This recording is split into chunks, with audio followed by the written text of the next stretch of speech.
Can you give me the clicker?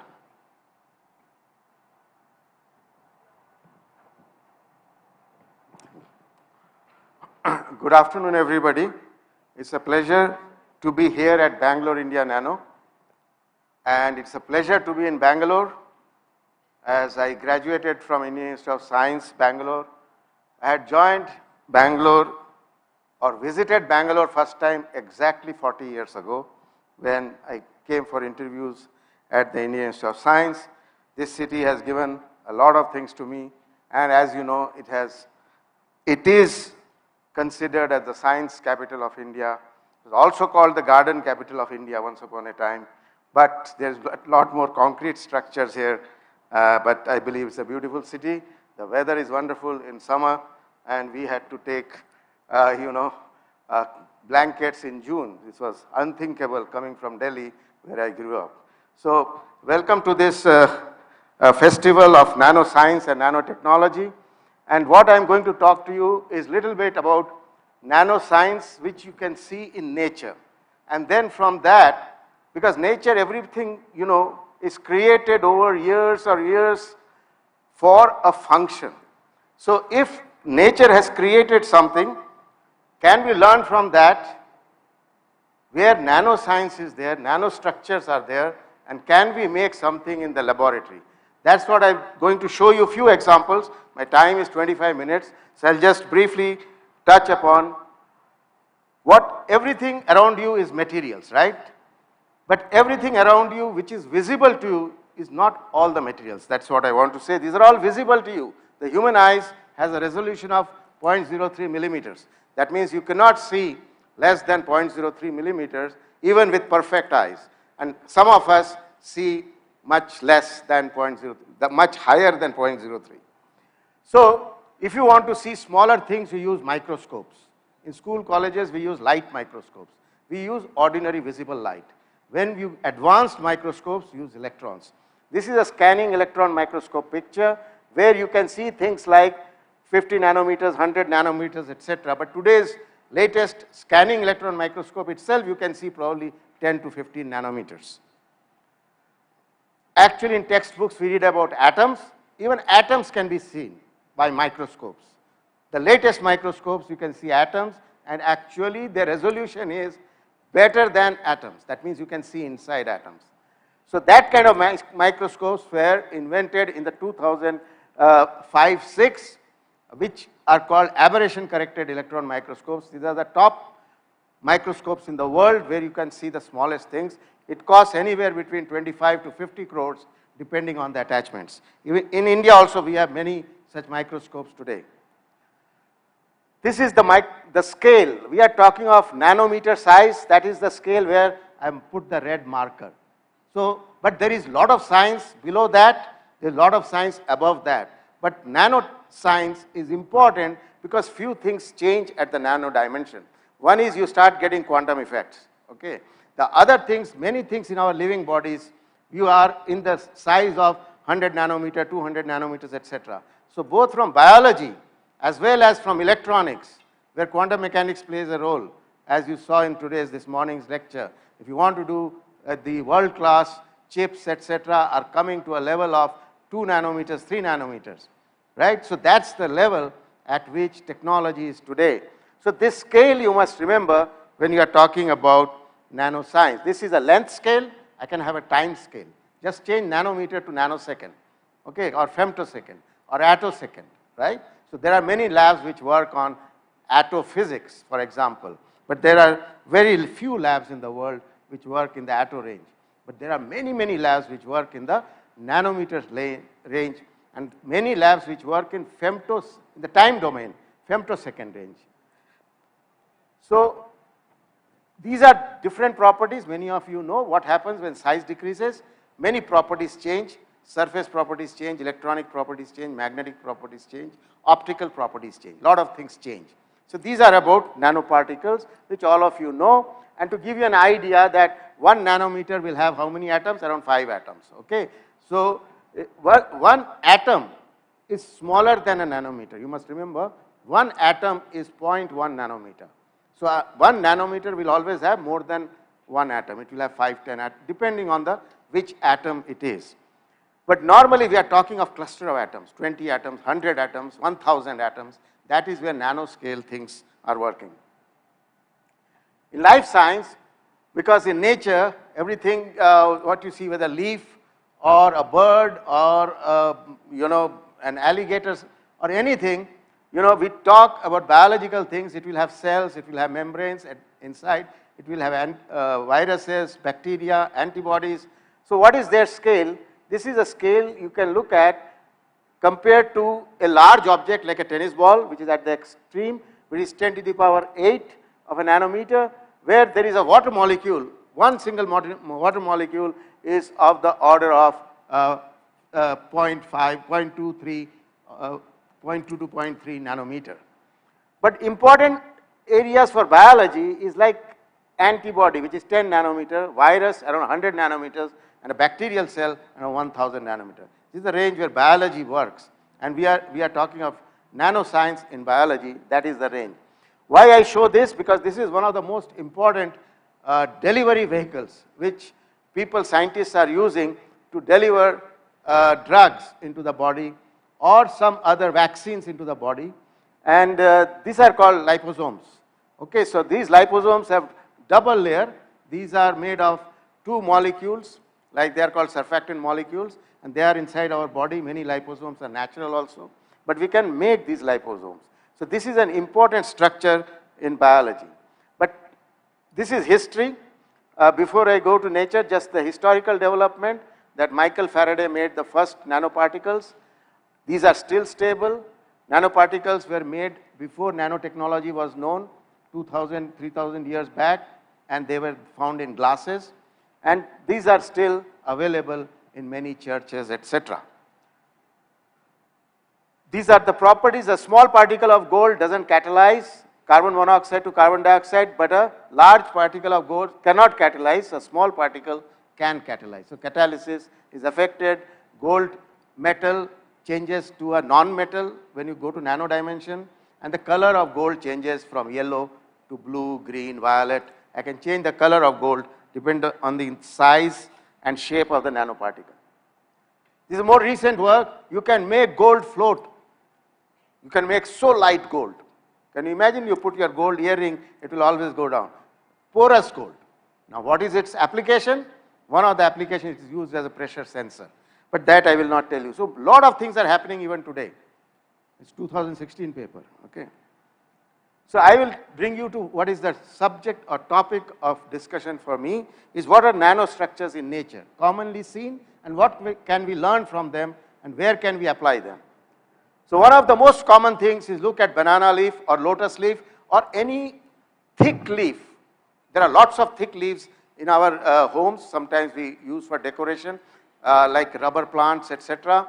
They all, if you look under the microscope, will have these kind of structures which are very fine structures which you cannot see with your naked eye. You have to look under the microscope.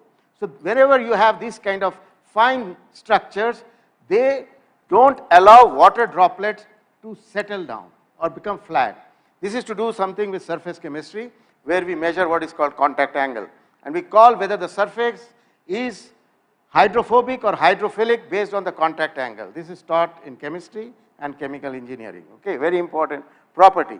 So here it shows not hydrophobicity, which means something averse to water, hydrophobic.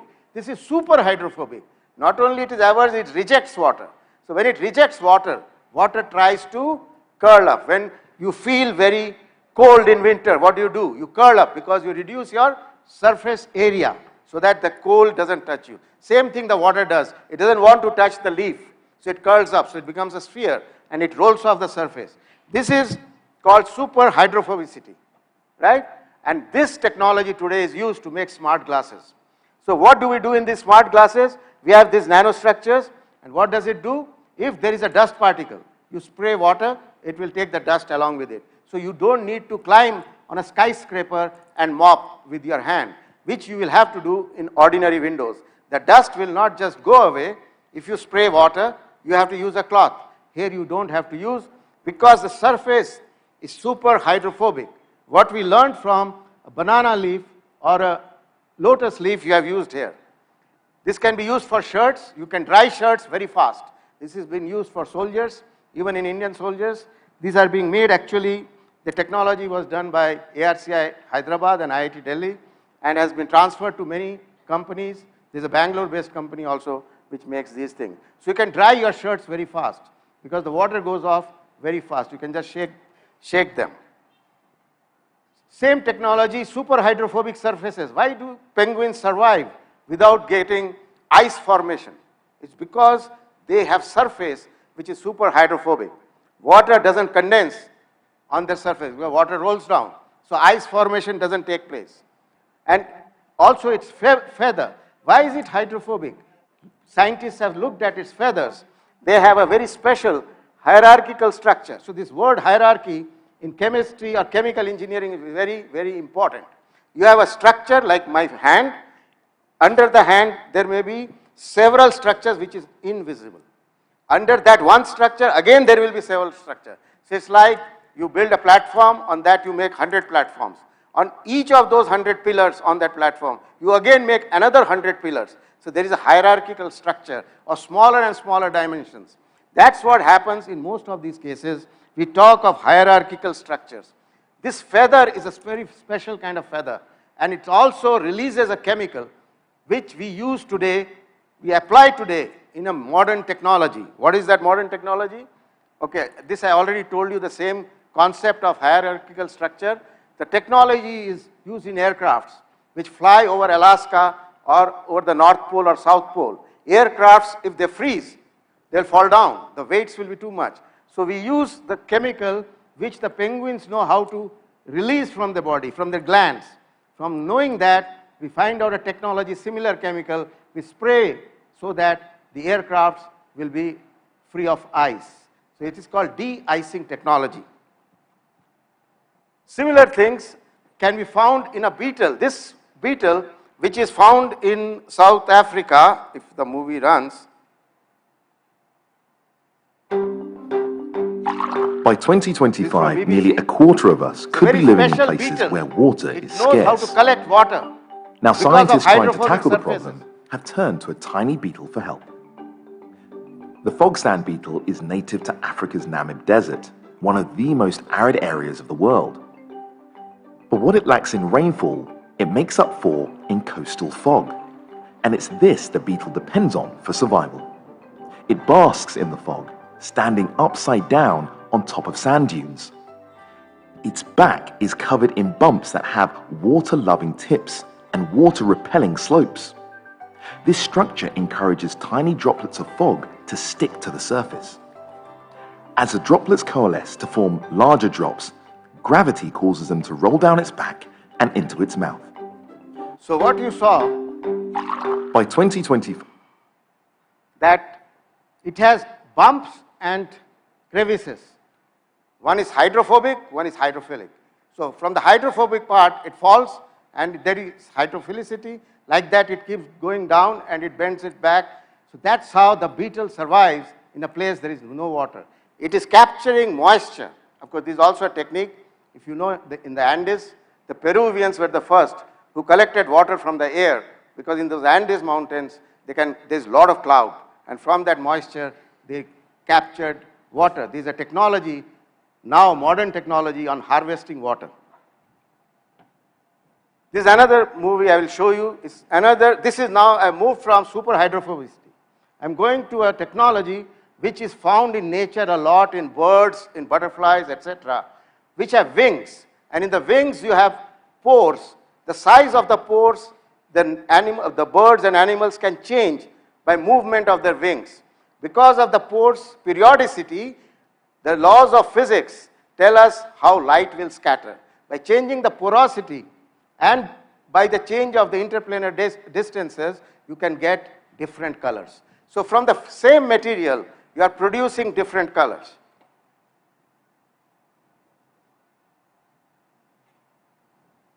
So you see, this is a butterfly which you are putting some normal butterfly which doesn't show two colors. But this is a butterfly which shows two colors, blue and yellow, depending on the size of the pore. So one shows blue, and one shows yellow. Same butterfly.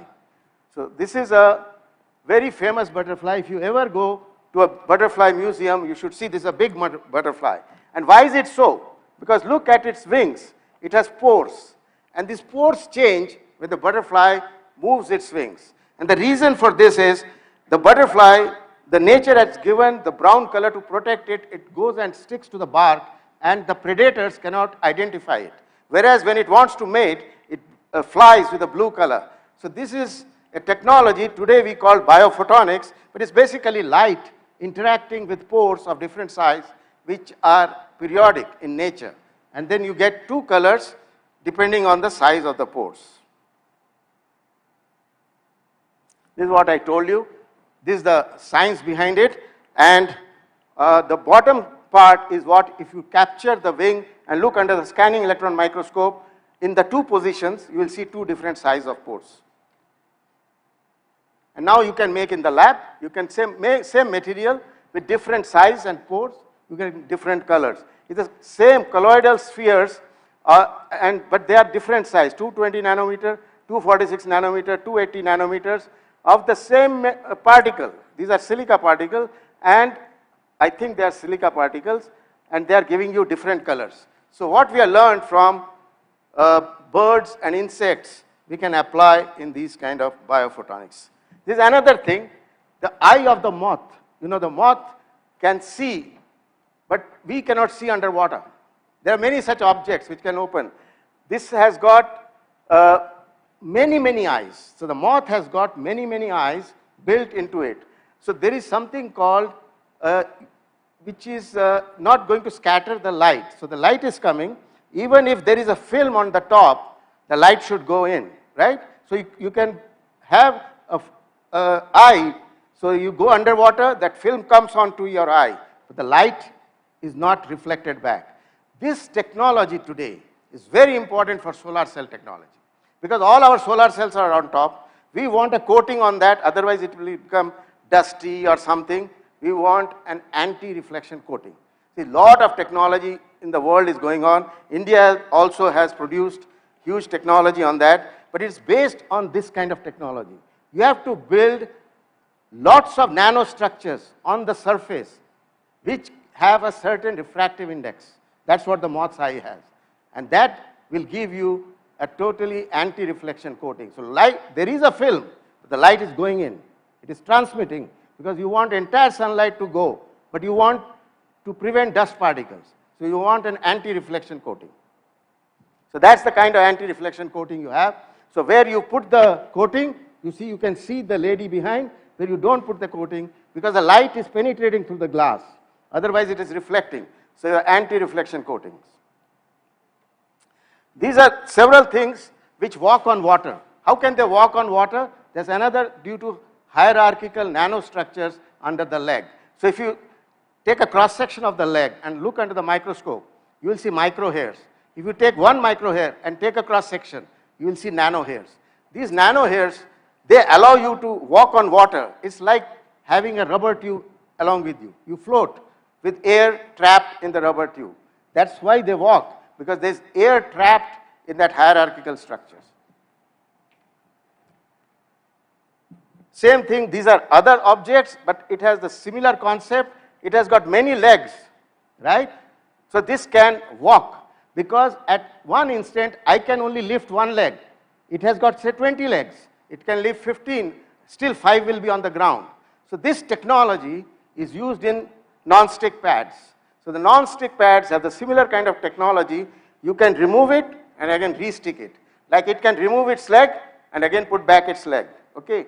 If we remove our leg from, say, a vertical, I'm trying to climb a vertical object, I'll fall down because I have only one leg. But if it has 10 legs, 5 are on the wall and 5 out of the wall to take the next step, it can still hang on. So, and you can trap air in between or create vacuum in between. So I have a movie. So in American language, they use the word gecko.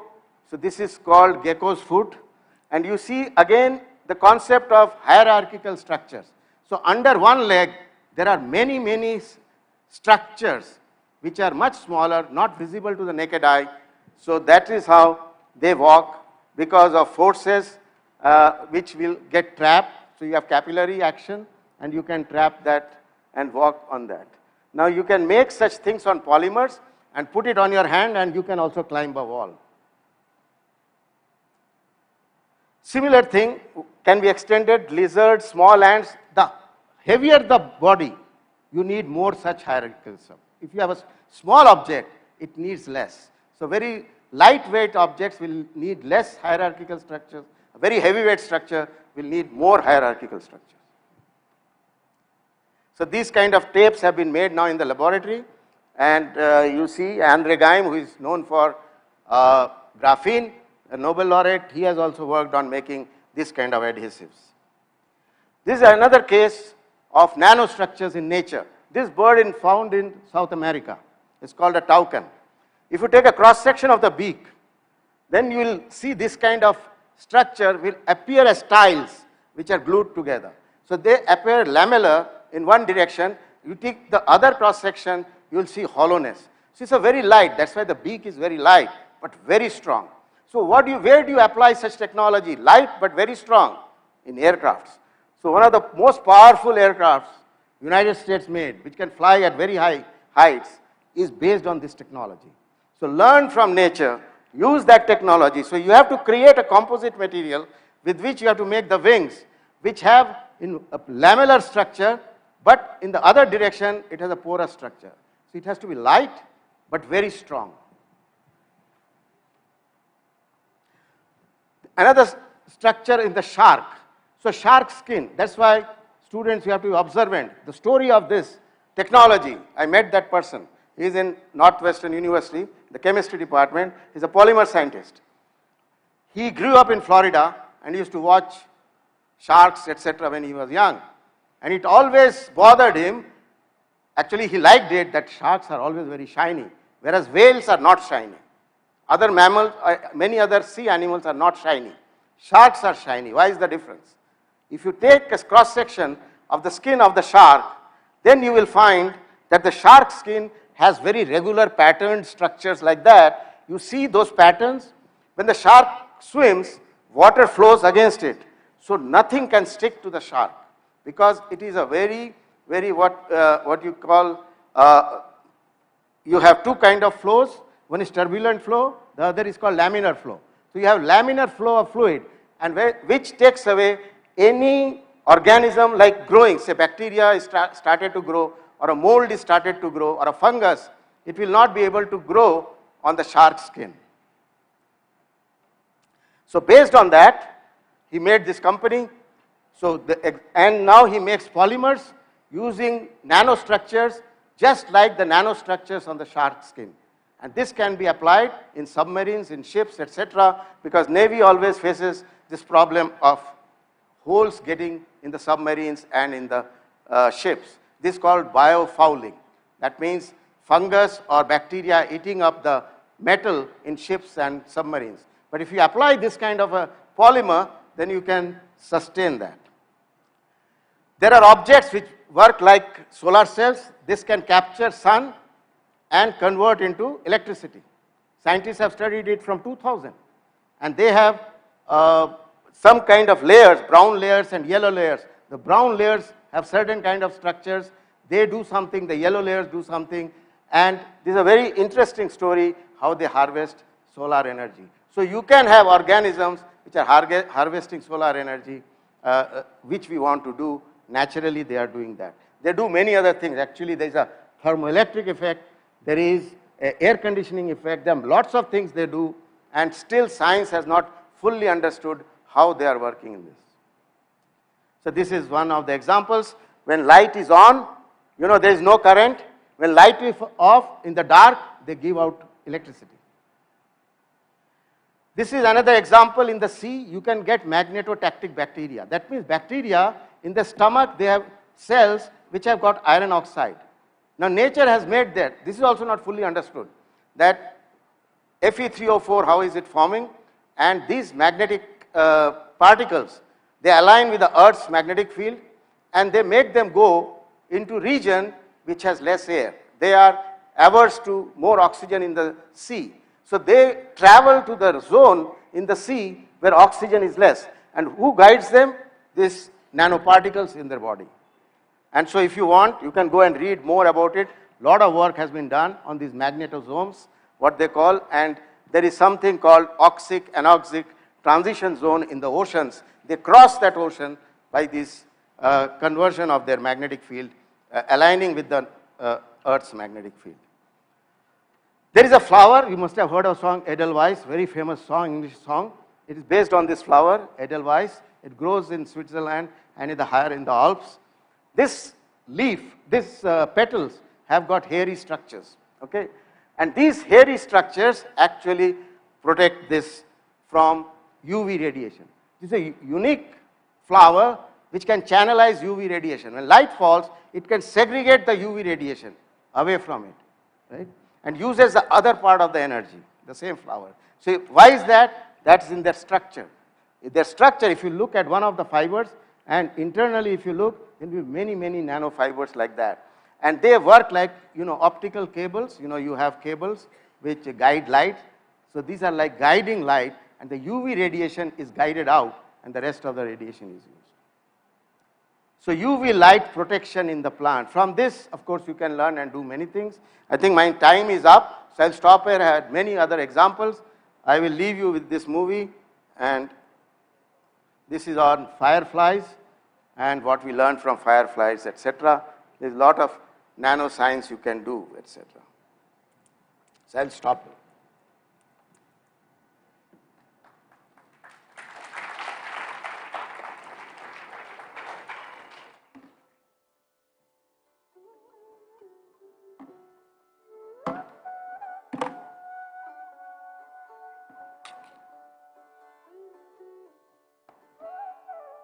Thank you, Professor Ganguli, for this wonderful lecture.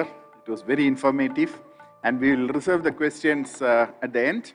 Now, may I invite Professor Bhagavatullah Prasad. He is the Director of Center for Soft Matter at Bangalore. He did his PhD from Hyderabad Central University, and then he was a postdoctoral fellow in Japan and then in United States. And then he came back in 2003 and joined at the National Chemical Laboratory in Pune, where he has pioneered the synthesis of different kinds of nanomaterials. And he has authored more than 150 research papers. And we will hear from Professor Prasad.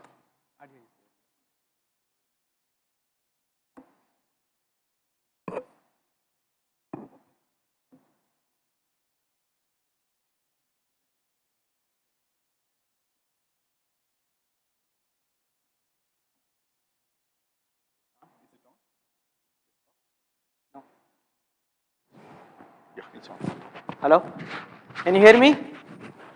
Yeah, okay. Oh, no, I have this. Oh, thank you, Professor Anil Kumar, and then very glad to be here. And talking after Professor Ganguli is challenging as well as good, because he has already given a lot of introduction about the topic that we are talking about today. That is about nanoscience and nanotechnology. What I want to tell you is a small story where I want to tell you how a new field emerges, right, from the known. For example, whatever Professor Ganguli has shown is all known, we are all seeing, but suddenly we are realizing what are the implications of whatever the insects, nature examples, leaves, and flowers, etc., etc. Today I am going to talk about how we can come to this new field of science and how things converge and then bring us this kind of a new science and technology to emerge. Okay, I thank the organizers for giving me this opportunity, and also thank you for coming to this session. So let me see whether this will work. This is a new toy that we are started working on. Okay, I think it is working. So yeah, so what I am going to talk about today is the importance of asking the first and right question, the nanoscience and technology example. If you can have these two also, it will be good. Otherwise, anyway, let us go further. As Professor Ganguli talked about, we are talking about nanometer, and he also said that we are interested in nanometer, but not so excited about nanosecond or nanogram, right? As much as we are excited about nanometer. Why is it so? The most important thing to understand is that when you say nano, all of you know, because otherwise it could have been a nice interactive session. For want of time, I cannot do that. why is nanometer so important as compared to nanosecond or a nanogram, right? What does it mean? Nano means small, right? Nano also means unique, special, something superior to already existing.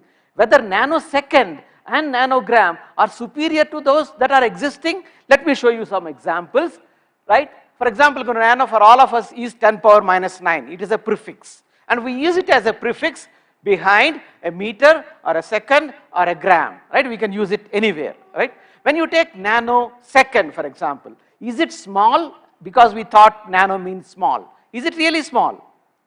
Morning there were some questions in the quiz. What was the Nobel Prize given in the last year? It was given to attosecond lasers. What are attosecond lasers? It has 10 power minus 18 seconds. 10 power minus 18 is 9 orders of magnitude smaller than nano. So that means in the time zone, at least a time scale, nano doesn't seem to be smaller. There are smaller things that are possible. When you get, and similarly, when you go to weight or volume scale, again nano will not be small. If you want to do a small calculation, do it. If you take 18 nanoliters of water, it will contain 10 power 16 molecules of water.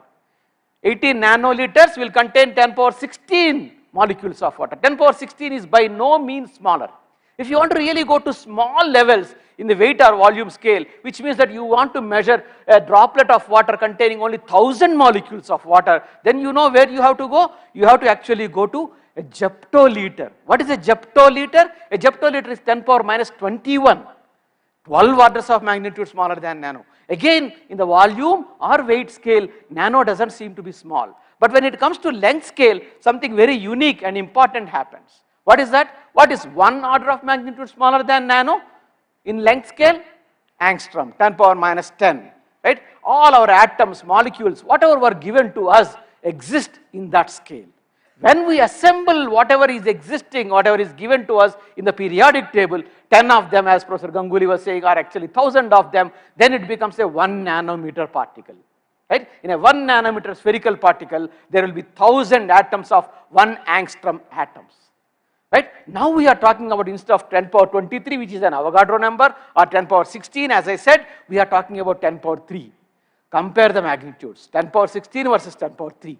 So small. In length scale, therefore, nano is very important in the length scale. It is not so important, or it may not be so exciting in the volume scale or weight scale or in the time scale. Please remember that, and that's why I like this statement by a scientist called Eugene Wang, who said that nano is a magical point on the length scale. It is not a magical point on the time scale, or it is not a magical point on the weight scale. Okay. So now, as Professor Ganguli was saying, nano causes lot of changes. When you take a nanometer size object, lot of changes in the properties occur. Color changes, conductivity changes, melting points change, which otherwise we thought is fixed for a material. Now we are saying that when you make them nano, the melting point of a material changes. It is really unheard of, these kinds of applications. Light absorption changes, crystal shapes changes, crystal phases change, magnetism changes, chemical reactivities changes, as Professor Ganguli again was showing about gold nanoparticles of small and big oxidizing carbon monoxide. So based on the composition, oxidation, size, shape, distance between the nanoparticles, you can have beautiful properties emerging. Right? This is the reason why we are so interested about nanomaterials or nanoscale materials. Having done that, as probably you now will recognize this particular figure, in the morning the quiz also it was shown, the optical properties of materials change. For example, these are the optical properties of metal nanoparticles, especially noble metal nanoparticles such as silver and gold, which are known to depend on the size. You can see, depending on the size, the color of the dispersion that is present. These are all gold particles, but of different sizes. These particles are dispersed in a solvent. It could be water, it could be a non-polar solvent like toluene, but the color changes based on the size of the particle present inside that solvent. Right? It's beautiful, isn't it? So this is all what we know, and again, this example also has been shown. These are the semiconducting or quantum dot nanoparticles, where again, if you reduce the size to below a certain regime, you can get quantum effects, and again, therefore, they show whereas the metal particles, noble metal particles like gold, silver and copper display absorption properties, absorbance, whereas these show emission properties. Like the semiconducting quantum dots display emission. What is interesting here is, what you might wonder, or some of you might know also, is that whatever is displayed here is exactly the same material. In all the vials, it is exactly the same material, but just the size changed. By changing the size, you are able to now access all the colors across the visible spectrum by the same material, by just changing the size. And we know that this is due to a phenomenon called band gap engineering, and for this material, or for this kind of phenomena, these people have been given the Nobel Prize last year, right? So this is what we know. Sorry, this is basically an advertisement with Professor Bruce. Anyway, so, and these kinds of semiconducting nanoparticles or emitting nanoparticles are now being used for many applications, including photovoltaics. And you know, one of the classes of these semiconducting nanoparticles called perovskites. Again, there was a question in the morning. They started off very late in the field of solar cells, but you see how fast they are growing. They are almost reaching 30-35%, whereas traditional silicon cells are just 12 to 15%. Efficiencies. So now we are talking about 35%, 40% efficiencies in these cells. Not only that, these materials can be actually solution processed, which means that you can actually print them on a surface. I will come back to that little while later. So a lot of such applications, exciting things are happening in the area of nanoscience and technology, right? And there are two other examples which are really not there yet in the public domain or in the market. I don't know, this audio is not working. Can somebody help me, please?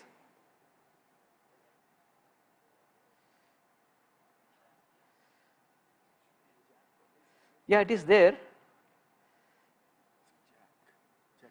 Jack is connected, but I think I need to select the speaker. Which one? Yeah, you just click on that projection. I clicked on that.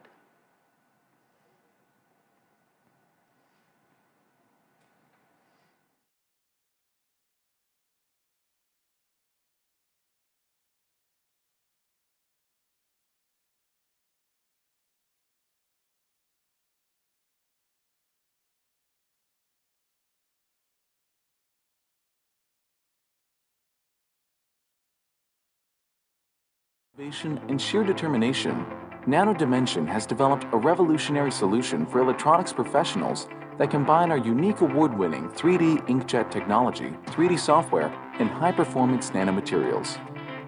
This unbeatable combination has gained recognition and praise from some of the world's leading companies.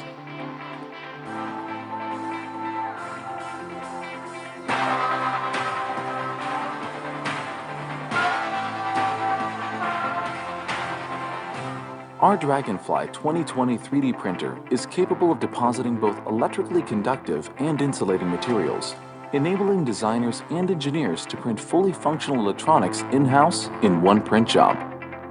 Companies are all a nation of research. So what was told is basically you can actually now create circuits by printing them using nanomaterials as inks. It was from a company, but I am not representing that company. It is just to show you what can be done. This is another example. This is one on one end on printed electronics. This is the other example. Here we can see the cancer cells Again, growing in a culture dish in the laboratory. For most drugs to be active, they must go inside the cancer cell. Scientists are developing tiny particles, nanoparticles, that can be loaded with drugs.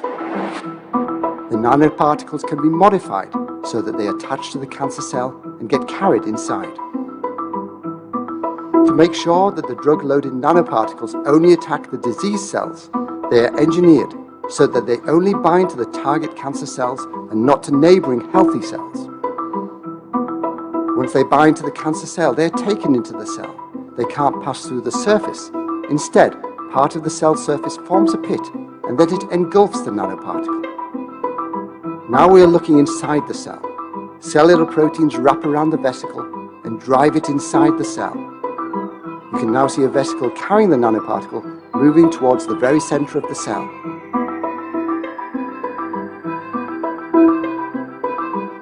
The vesicle carrying the nanoparticle travels further inside the cell and then fuses with a compartment called an endosome. This is part of the digestive system of the cell's stomach.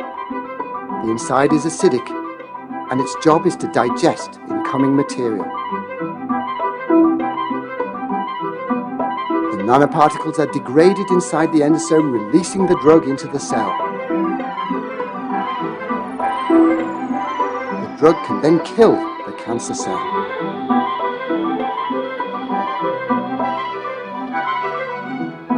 Nanoparticle-based drug delivery provides a way of attacking cancer without the side effects of conventional chemotherapy.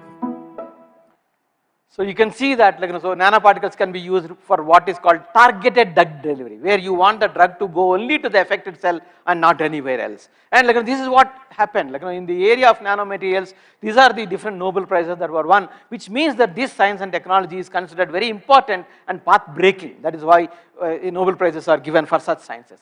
Well, who started up? How did it all start?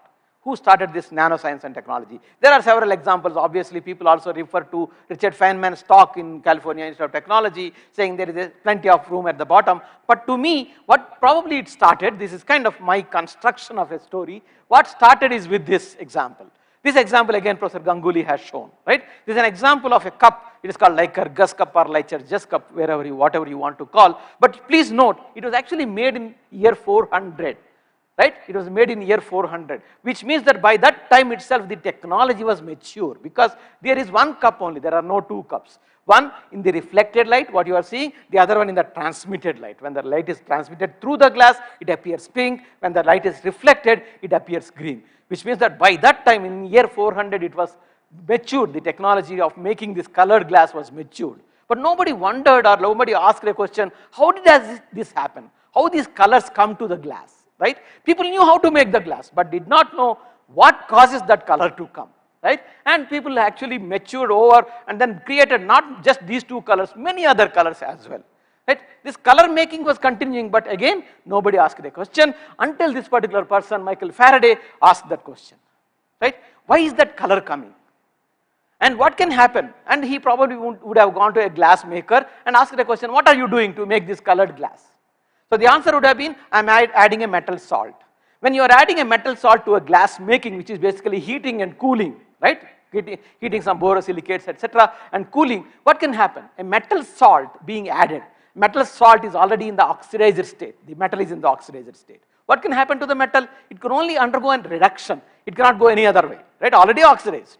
Why would it lose more electrons? So it can go at reduction. So this is probably the hypothesis that Faraday had, and that's it. He exactly did the same thing. He took a metal salt, added a reducing agent, what we call as a reducing agent, which is nothing but adding electrons to a metal salt or metal ion, and that's it. The colors came up, right? And he basically figured out, and that's what, that time it was not known as nanoparticles, he called them as finely divided metals or metals in their divided state.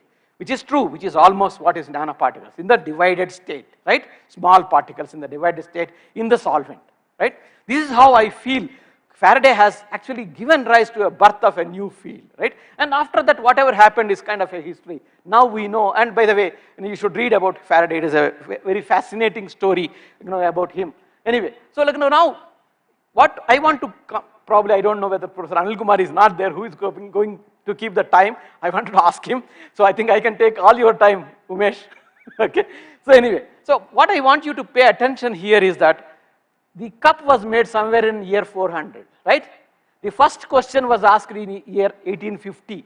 It took 1415 years somebody to ask a question. And immediately after that, somewhere around 100 years later, Feynman propounded this plenty of room at the bottom. And immediately in 25 years, we found C60 molecules. Right? In another 15 years, quantum dots were there on the horizon. In another 20 years or so, we are now seeing them applied everywhere. LED TVs everywhere, right? So it took 1400 years for somebody to ask the question. And after that is very fast, right? So what I want to tell you, especially the young students here, is that it is important to find out that question and ask that question. And then you can give rise to a new field of research. Right? Please note that, and if I am allowed to have some more time, nanotechnology is kind of used in many fields, and what it now takes is that how do we make these nanoparticles suitable for an application? There is still a lot to be done. A nanoparticle has to be suitable for an application. Here I want to give you few popular examples and then leave you with that, right? So when you make a nanoparticle, it's actually very simple. The process of making a nanoparticle in a lab is extremely simple. As I said, you take some precursor like a metal salt, add a reducing agent, and that's it, you can have nanoparticles. So likewise, people have made nanoparticles. I don't want to go through the video. So you can make nanoparticles in the lab, but the problem with these nanoparticles as a dispersion is they are not very stable. So you have to keep them in a museum. We don't want to keep the nanoparticles in a museum. You have to use them, right? So here the problem is if you want to use the nanoparticles, so what happens is they undergo what is called an aggregation process. It is like making paneer out of your milk. You can make paneer out of milk, but not milk out of your paneer, right? So you cannot reverse the process. This is an irreversible aggregation that is happening. And people have realized that, right? And therefore, they actually analyze, analogy-wise, these nanoparticles are nothing but newborn baby. A newborn baby is like this, right? Not wearing any cloth. So that's why sometimes these particles are also called naked nanoparticles, right? So once a newborn baby is there, what will be done? Will we announce Bahubali aa gaya? No, right? We don't announce. We protect them, right? We protect them with some kind of a cover. Similarly, in the area of nanoparticles also, we have to protect them. If you don't want them to undergo aggregation, you need to protect them, right? And you need to protect them depending on what are the applications that you want to have. All of us wear dresses, right? But we also wear dresses not only for an occasion, we also wear dress dependent on the environment. Similarly, here in the nanoparticles also, you need to make a nanoparticle suitable for an application, suitable for a function. Here, these people are wearing suitable, right, dresses for that occasion or for the environment. Otherwise, you will become very silly fellows, right? Like this fellow, I don't know what is he doing, right? Anyway, so this is what you become. If you prepare nanoparticles suitable for your application, you might not be good for that application. Your nanoparticles could not be good for application, right? Similarly, a nanoparticle has to be suitable for a function, right? Here, there are, I don't want again have the time, but you know that this is a person, a bridegroom, right? But though I feel that maybe this is more suitable for a wedding than this dress, I don't know, right? So whatever it is, so you have to make your nanoparticles suitable for an application. For a printed or electronic applications, these are the criteria. For drug delivery applications, these are the criteria. Most important criteria, for drug delivery, it has to be in water, polar solvents. For printed electronics, it has to be non-polar solvents. But for both applications, they cannot have aggregation. Right? So you need to know what is the application, function for your nanoparticles, and accordingly, you have to prepare the nanoparticles. And now we know how to do all that. We know what is called a surface functionalization of these nanomaterials, and we can prepare them both in non-polar solvents, polar solvents, without aggregation. All that can be done. Professor Anil Kumar is coming back, so I have to wind up. I think he is showing his hand from there itself. So we know how to use a layer of organic molecule and protect these nanoparticles both in water and non-polar solvents without undergoing an aggregation. We know all that, right? And we do the research, all these things. And what controls whether the nanoparticle is dispersible in water, whether it is dispersible in non-polar solvents. We know all that, right? So we know all these things. But what is there for us to do? Right? For you to do, for researchers, people who are aspiring to be researchers, to understand that right now what we don't have is scale. The requirement is in tons. We are making in grams, milligrams, kilograms. Right? How do you scale up? Right? Without probably losing the affordability, sustainability, all kinds of other things that you know already are very important, like climate, environment, energy are the themes of this conference. Without losing all the, how do you scale up? Right? So if you do all that, and this is realized, it is not that it is not realized. Even big journals like ACS Nano mention that unless you solve the problem of scaling up, right, low cost fabrication, right, scaling up, right, it is not possible for this nanoscience and technology to become a marketable product, or products based on nanoscience and technology to be affordable to everybody in the market, right? So with that, so if you want to cross this, what is called the laboratory to market bridge, right? So you need to really take up, and then only when we do that, even Indians, India is very lucky to have a lot of support for nanoscience and technology, thanks to Professor C.N.R. Rao's vision and the nano mission projects that were funded to many of us. But we need to still do a lot. Only when we do that, and that's why we are doing all these outreach activities, kind of inspired by Professor Rao, who has done this innumerable number of times. And then if we do that, right, and if you all become researchers and solve this problem, then we can become truly Vishwaguru Bharat. Thank you very much.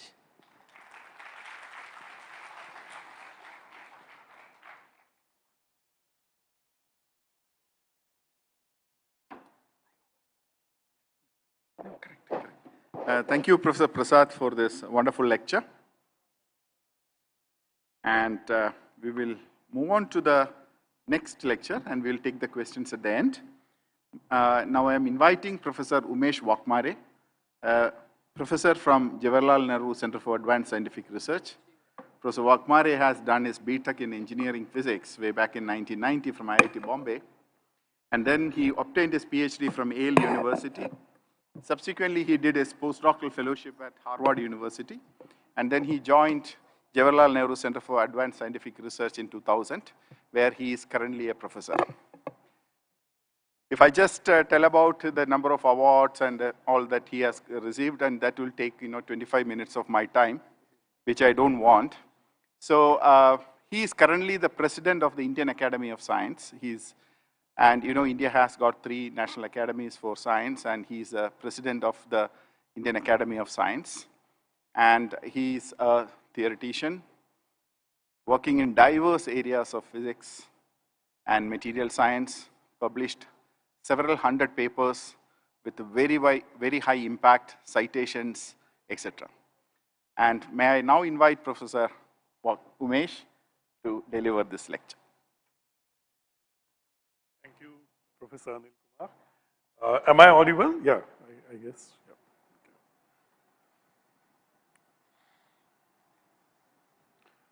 Okay. Good afternoon. And you heard 2 exciting talks highlighting how nanoscience is very exciting and connected with nature and other aspects of our daily life. My lecture, my goal is to tell you that it also involves very rich basic science and remarkable novel technological applications with lot of scope for imagination and ideas. There's enough space for engineers, basic scientists, biologists, chemists, physicists, and that's the message to give you that nanoscience involves ideas which are not compartmentalized into physics, chemistry, and biology or engineering, but all of them come together and make it very exciting and interesting. So I'm going to talk about not all nanomaterials. That will be too much to cover in 25 minutes that I have been given. So I'm going to focus on 2-dimensional. I don't know if that may not work. Okay. Okay.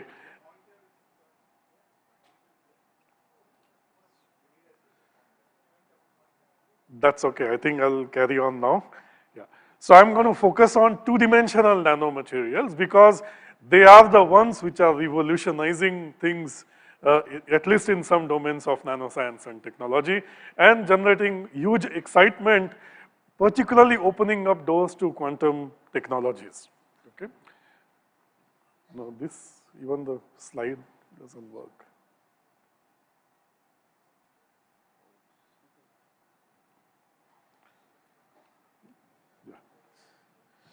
Thank you. No? Okay, yeah. So I'm going to start with carbon. Carbon is very special. So before getting into nanoscience, let's start with something you all know. On the left is diamond. Many of you have seen it, I'm sure. A very attractive form of carbon. And on the right is not so attractive form of carbon called graphite, which is there in the pencil heads of your compass.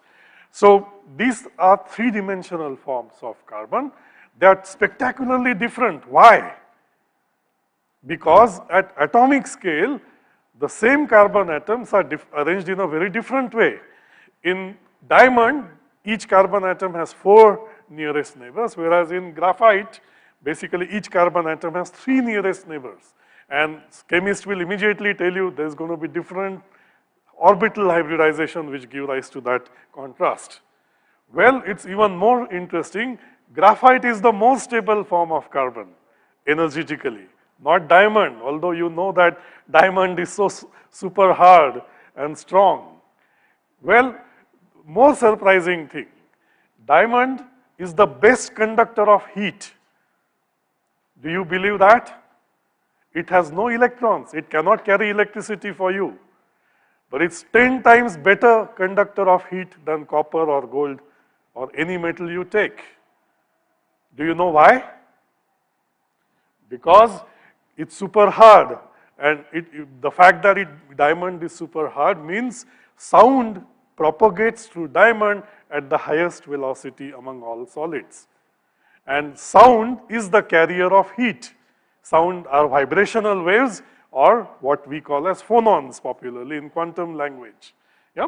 So, which is why, of course, diamond is a much better conductor of heat. On the other hand, graphite is an excellent conductor of electricity and heat, but only in the plane of those sheets of carbon atoms. So, there's another compound I'm showing here, zirconium oxide, which you know as artificial diamond. It also looks as beautiful as diamond, probably, at least to non-expert eyes. But indeed, it is very different in its other properties. It's not as strong as diamond and other things. Okay? Yeah. So, indeed, in 3 dimensions itself, you can see that slight variation in structure can lead to interesting, exciting behavior. But carbon is very special. The chemistry of carbon is very special because, you know, it has a small atomic size. No, I don't think. Then it has orbitals of carbon, which are S and P valence orbitals. They have strong overlap with each other and large difference in their orbital energies. Yeah? That's what is shown here in these 2 figures. And that's in contrast to silicon, which is in the same group of the periodic table, or boron, which is in the same period of the periodic table. Yeah? So carbon is very special because it forms chains, it forms ring-like structures, up to 4 bonds it can have, or only 1 bond it can be having in multiplicity. Ability to form different types of bonds and with different types of atoms. And different geometries make it very special, and that's why, you know, organic chemistry exists because of carbon's very special elemental properties. Yeah? Imagine in 3 dimensions, if carbon is so interesting, what will happen at nanoscale? Professor Ganguli and Prasad told you nano is much better interesting. Yes, carbon in nanoscale is even more interesting, as you will see in the next few slides. It has, of course, very interesting fundamental science and futuristic technologies which are possible with that. So here is a little history of graphene, and you will see that, in fact, although it was developed in 2004, there were efforts to start with graphite, which is the layer form of carbon, and remove some layers off and leave some sort of small regions left, which will be like few layers of carbon at graphite, honeycomb lattice. Yeah, that was called basically few hundreds of nanometer thick. On the lower figure, I'm showing you efforts to use nano diamonds, heat them up, and deposit carbon atoms on graphite and make few 10 nanometer thick graphene. And please note, the second author here is sitting with us, BLV Prasad, who gave the second lecture this session. So indeed, I'm very glad that we have people like him with us who have done very interesting work. So this was in 2001. Yeah? In 2004 and 5, something remarkable happened, and Regaim and Novoselov used very simple idea, use a scotch tape, take graphite and keep pulling out layer by layer until you are left with only 1 layer. Of course, it's not simple to tell when you are left with 1 layer, but they actually succeeded in generating only 1 monolayer of carbon honeycomb lattice, and that's what is called as graphene. Yeah? And this was basically the very remarkable advance in physics and science of carbon, particularly at nanoscale and in 2 dimensions. So here is the difference, the way they established. On the left is graphite and below is graphene. If you use scanning tunneling electron microscope, means use electron waves to study these surfaces, you will see there is a spectacular difference between top and bottom. Graphite has 2 types of carbon atoms, and you will see 2 blue and red sort of sublattices there, whereas in graphene you see beautiful honeycomb lattice structure. Yeah? So this was first evidence that they were successful in growing a single atomically thin monolayer of carbon atoms in honeycomb lattice structure. Well, identification of monolayer needs further work because to convince the world and let people, others also reproduce these results, you have to do little more work in science. And on the right-hand side of this figure is something called Raman spectrum of these two systems, graphite and graphene. Now, I'll take a minute to tell you Raman spectroscopy, and all of us should be proud that C.V. Raman was in Bangalore, and this is a spectroscopy which is used in all fields of science and engineering today. So what does Raman do? Raman listens to vibrations of a system. That's it, using light. Yeah? You shine light in a crystal or a molecule, the color of light changes, and that change in the color gives you the change in frequency, which is the vibrational frequency of the system. Now, for a minute, if I step outside this hall and keep talking loudly, will you be able to recognize that that's Umesh? Yes. Just by listening to my voice, you will be able to tell that's Umesh. Raman does the same thing. By listening to the vibrational frequencies, it tells you, yeah, this is graphene or that's graphite. Yeah? And that's what is shown here on the spectrum. There is a G prime band, you will see. It not only differentiates between graphite and graphene, on the x-axis is the vibrational frequency, and the peak is basically the peak of the scattered light at that frequency. And G prime band can be used to tell how many layers of carbon atoms are present in the system. So this is how powerful Raman is. This is 100th year of the first experimental observation of Raman. So I took this 1 minute to take a digression and tell you a little bit about it. It's such a powerful tool which came out of very simple experiment carried out by Raman and Krishnan. Okay, so let's go a little deeper into graphene now. Now that you believe graphene can be made in the lab, how do electrons in graphene behave? Yeah, so if you think in terms of simple chemistry, you of course will think of sigma bond between the sp2 orbitals of carbon atoms, and one also has pz orbitals which are perpendicular to the sheet of honeycomb lattice, and pz orbitals bond with each other using pi bond, pi and pi star. So if in crystals, on the left figure here, I'm showing electronic structure where basically what we plot is energies of electrons on the y-axis as a function of inverse wavelength, which is called as wave vector or momentum of electron. Yeah? And you will see that graphene is very interesting in the sense there is a single point at which those bands cross, and the bands below dash line are occupied by electrons, and the bands above the dash line are unoccupied by electrons. In fact, the bands above are pi star bands, and the bands below are pi bands. And of course, if you go deeper down, there are bands which corresponds to sigma bonded sp2 orbitals. Yeah? So this is how you think of electrons in graphene. Just like you will think of molecular term energies of electrons, here we are looking at electronic energies of graphene. Interesting. So what? What is so special? So now I'm going to focus on electrons which are at that dash line, horizontal dash line. It's called crossing point.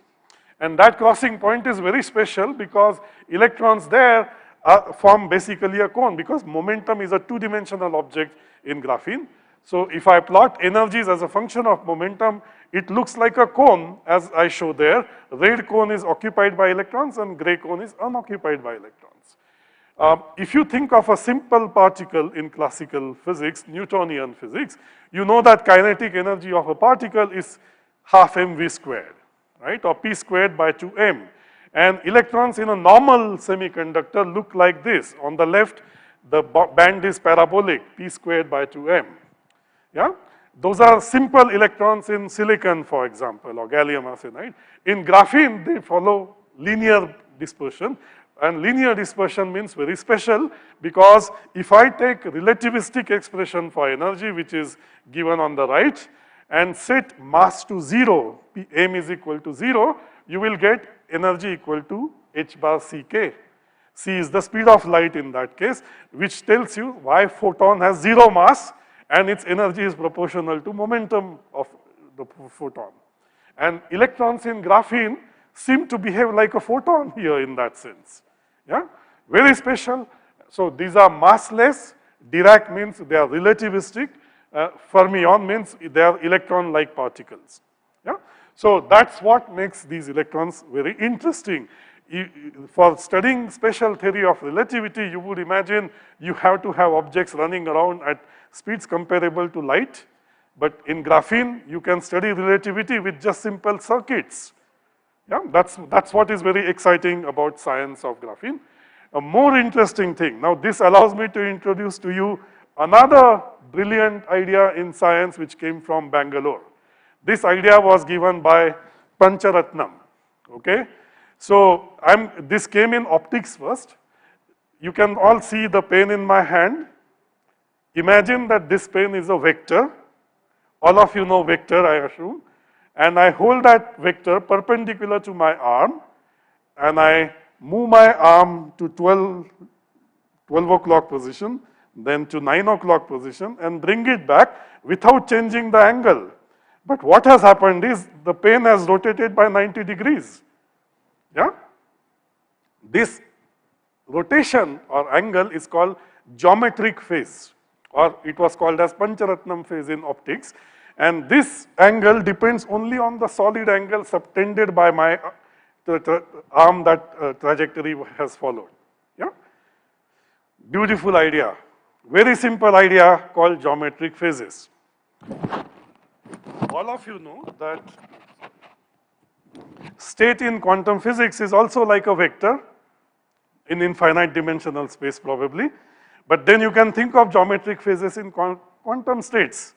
In fact, this aspect of quantum physics was not appreciated until 1984, almost 60 years after quantum mechanics was developed. Yeah, it was appreciated by Michael Berry, and that's why they are called Berry phases. And these ideas are very fundamental to the emerging area of quantum technology or quantum materials, because these phases really create interesting quantum phenomena, as you will see on the next slide. Yeah? So these are called geometric phases.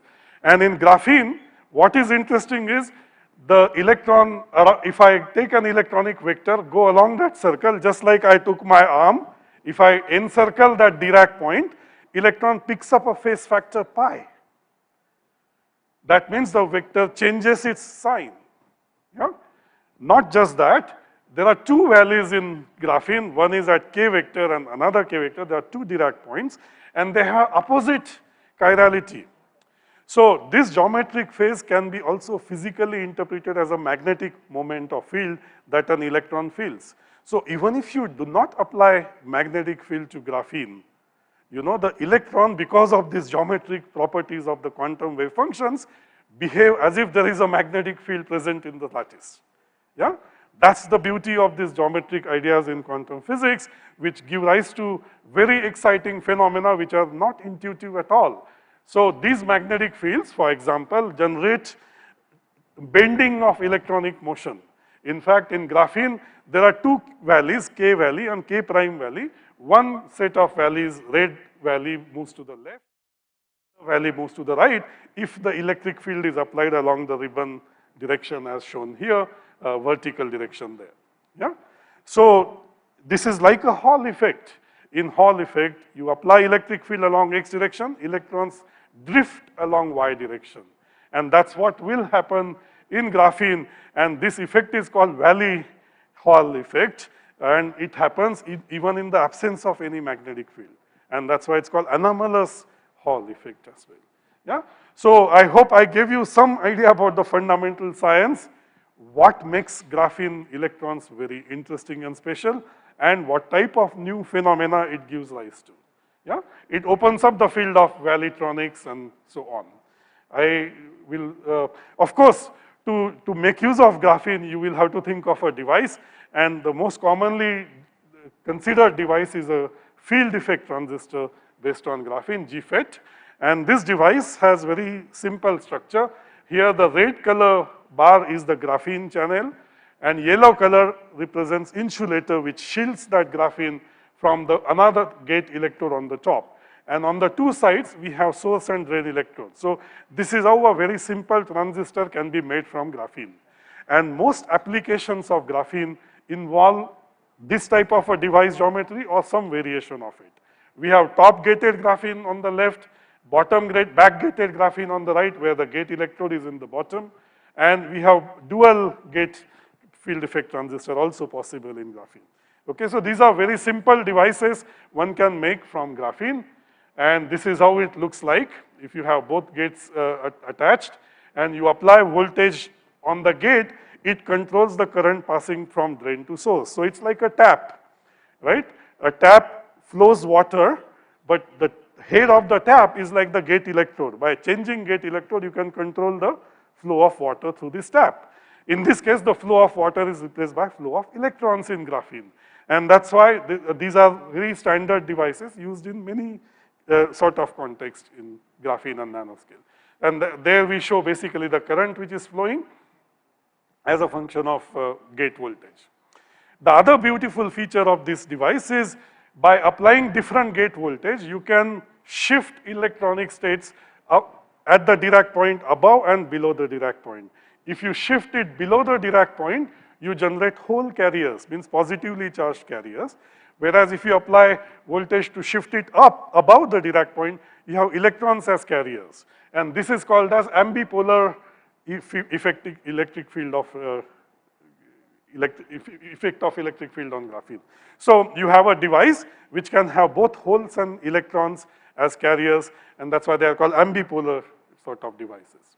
So graphene has risen significantly after this very simple introduction because it exhibits a variety of properties which are shown here. It exhibits massless electronic physics, anomalous Hall effect, very high mobility because the electrons don't scatter easily due to certain conservation laws. It's very strong because it has only 3 bonds which are sp3, sp2 bonded. Graphene is extraordinarily strong in the plane. Of course, it can easily wiggle in the z direction. So that's why you see you can have wiggles in graphene or wave ripples in graphene. And it's an ideal platform for interplay between fundamental theory and experiment. Yeah? And that's why a lot of people are excited about it. These are just summary of the properties. Many technological applications are possible of graphene. You can use them in mechanical sensors. If I use the transistor, it's a flexible transistor, right? If I bend the transistor, it will change the current response. So you can sense changes.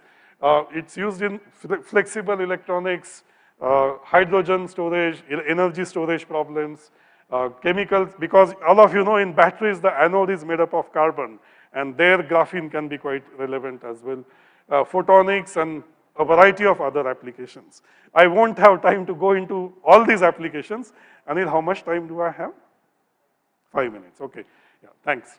So I think so graphene started this wave in 2004 and 5, but it has gone much beyond that now. It's much more rapidly expanding field. There are a large number of two-dimensional materials that one can work on, which include silicon, which is the silicon analog of graphene, hexagonal boron nitride, molybdenum sulfide, and so on. Molybdenum sulfide, I'm going to quickly tell you very interesting thing. MOS2, the electronic structure is shown here. MOS2 structure from top, it looks like graphene only, except for the fact that you have alternating molybdenum and sulfur planes. What is interesting about MOS2 is the following. It has graphene-like values, K and minus K or K and K prime values. But more interestingly, it also has a spin splitting. Means at K, spin up, red means spin up, is the top valence band, whereas at minus K, it is spin down. Yeah?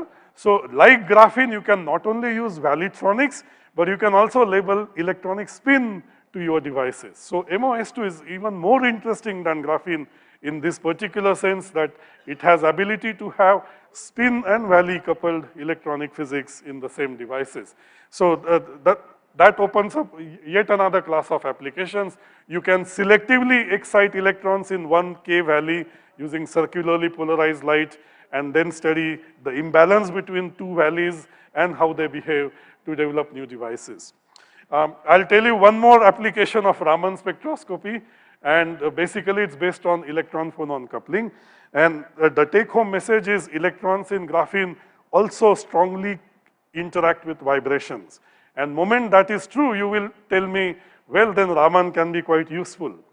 Because if you develop a transistor device of graphene, you really need to have ability to characterize it, measure the number of carriers, concentration in graphene. How do you do it? The device is half a nanometer or less than half a nanometer thin, yeah? So, and you want to do that measurement without destroying the device. So what is done here is you shine light on the field effect transistor as shown on the right-hand side and do Raman spectroscopy, meaning measure the frequency of light which is reflected by graphene. And the reflected light frequency will depend on the phonon frequency as well as carrier concentration, basically, and that's the idea here. In this case, I'm showing you the work on MOS2, which was done with Professor Ajay Sood. And what is done here is you shine light on the field effect transistor as shown in this figure and measure the frequency of scattered light, WS, omega S. Change in frequency, you can map onto the carrier concentration, which is the x-axis on the right-hand side figures. Yeah? So you can listen to vibrations of graphene using Raman spectroscopy and use those measurements to tell exactly the number of carriers present in graphene when it's used in a transistor, when it is operational in a transistor. So this is the power of Raman I wish to highlight, that you can study such very intricate phenomena at nanoscale in a very nice way. I'll close my talk by pointing out that huge number of possibilities are emerging now, because I told you there are many types of two-dimensional materials.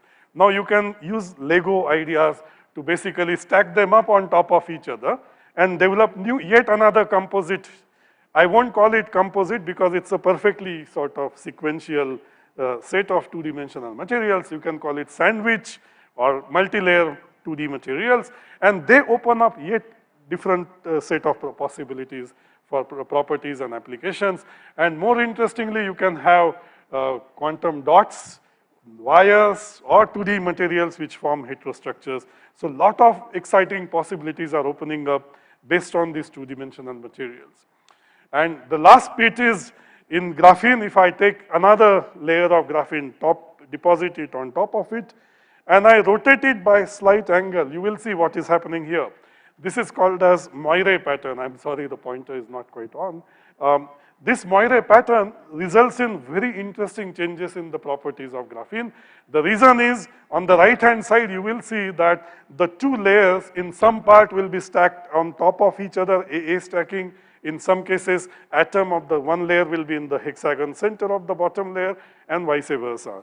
So that gives rise to very interesting properties in this bilayer graphene. And it's very easy to do that because you have two layers. You just cut one layer, twist it a little bit using atomic force microscope. You have a twisted bilayer, and it opens up a large number of exciting properties, from superconductivity to exciting optical behavior. Okay, so I think close my talk by saying it's really opening up large number of possibilities by the freedom one has by twisting the structure or stacking different types of 2D materials on top of each other and breaking symmetries to bring in new functionality properties and so on. So I'll close it by summarizing. Sorry.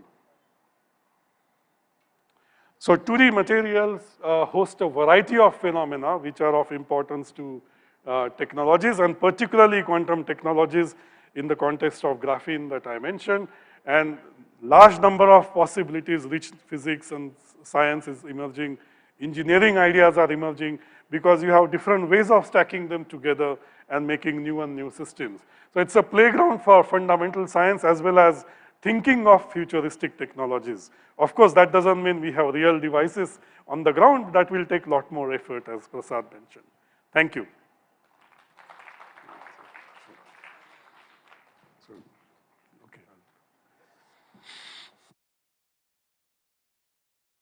Yeah, let us thank Professor Umesh for this wonderful lecture. And now may I invite Professor Ashok Ganguli and Professor BLV Prasad to the stage. And students can ask questions at this point of time. So please raise your hand. The mic will come to you.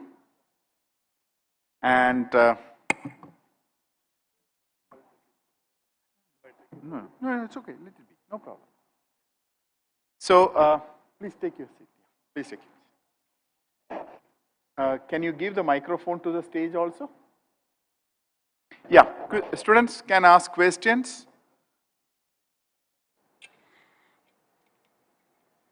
Any questions? Please raise your hand. Okay, students should understand that, there is nothing like a good question or a bad question, right? Anything that is coming to your mind as a question or a clarification is a question. So don't hesitate to ask questions. No, the important attribute of a scientist is keep on asking questions, right? So let us start with somebody, and then I know it's a chain reaction. Who is the first person going? Please raise your hand. Don't hesitate, students. Anything related to the lecture or anything in general about science, technology, you can ask.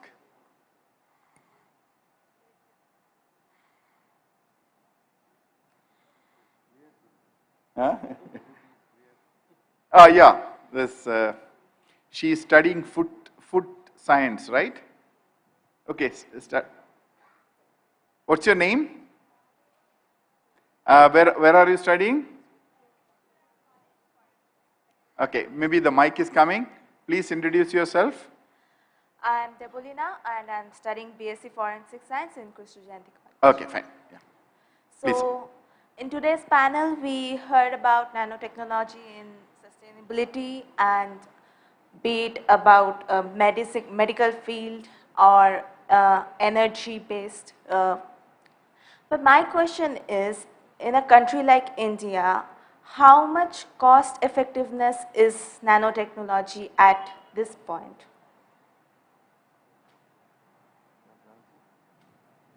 Professor Prasad.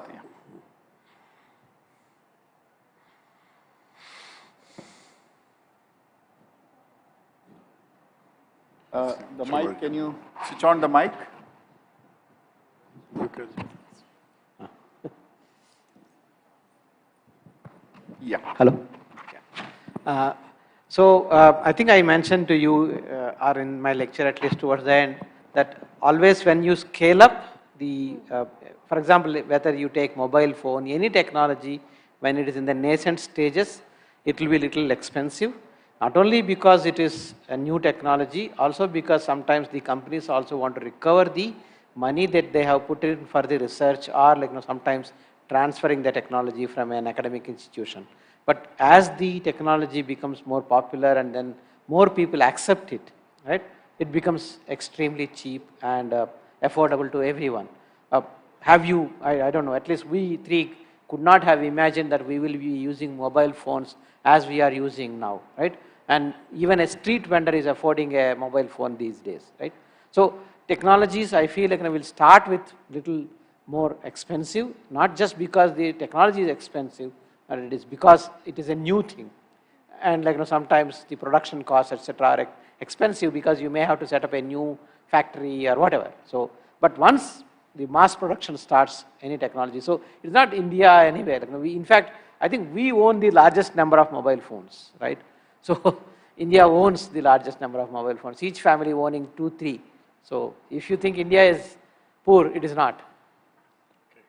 Can I also respond to that question? See, there are a number of technologies where nanomaterials and these phenomena are already used.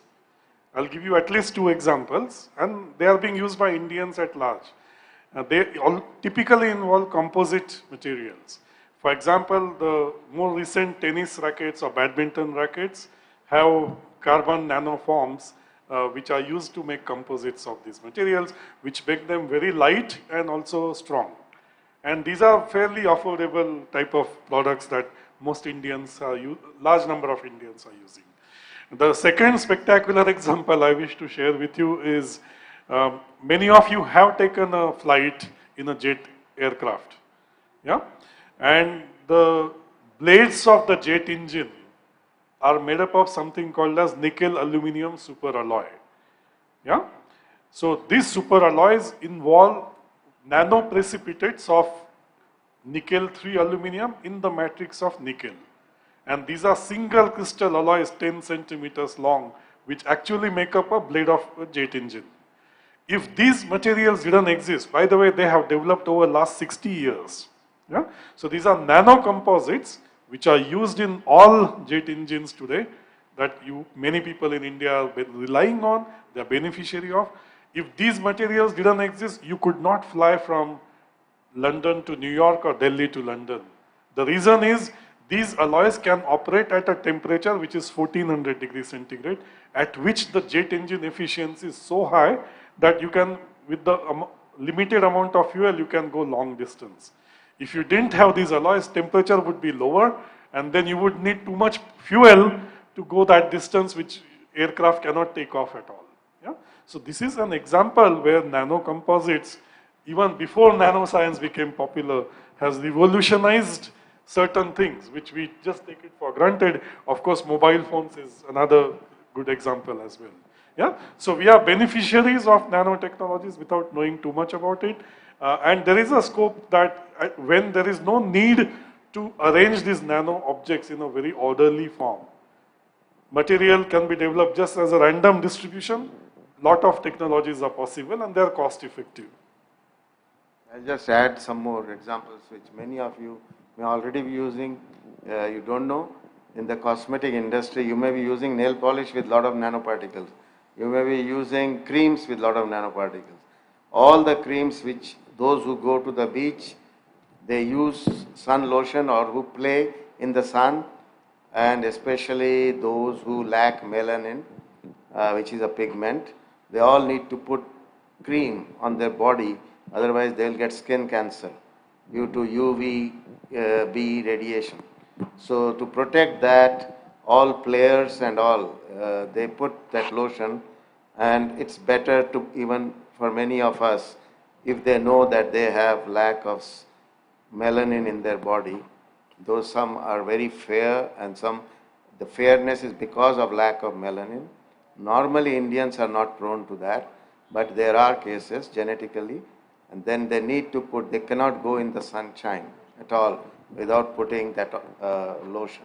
So that is there for 25 years now. L'Oreal has been marketing for 25 years. They have a huge factory in Paris. 4,000, 5,000 scientists work in that. There is a huge, I told you only two things. One is this cream and one is nail polish, but they have many, many products using zinc oxide and titanium dioxide nanoparticle. There are so many other things. Now there are in the mattress, nanomaterial has come in India. It is advertised in televisions and all that. So it's already there. Many of you may be using those. Is there some nanoparticles inside? Like that in refrigerators, they have been using Samsung refrigerators. For a long time, they have been using for antibacterial purposes, etc. So this, and they are not expensive. And so many things in health, etc., like bandages. You can buy bandages which are having nanoparticles, which are antibacterial. Door handles, sprays. Now modern buildings, especially hospitals, schools, you can put on the door handles, bathrooms, etc., so that even if you have any virus on your finger, that will be killed by that paint which is there on the surface. So there are many, many low-hanging things. When it is expensive, is like which you are making a very specialized chip. Say it is already in the market, but many of us cannot afford that chip. It's already there. There are some very special chips which are very expensive. Okay, you haven't seen a hard disk called the atomic hard disk. It's there in the market. It was launched in 2016. I don't know any of my friend who has that. It's very expensive. Okay, so there are technologies which are expensive. There are technologies which are cheap for mass usage, etc. Thank you, sir. Okay, thank you. The next question. Yeah, please, here. Please bring the mic here.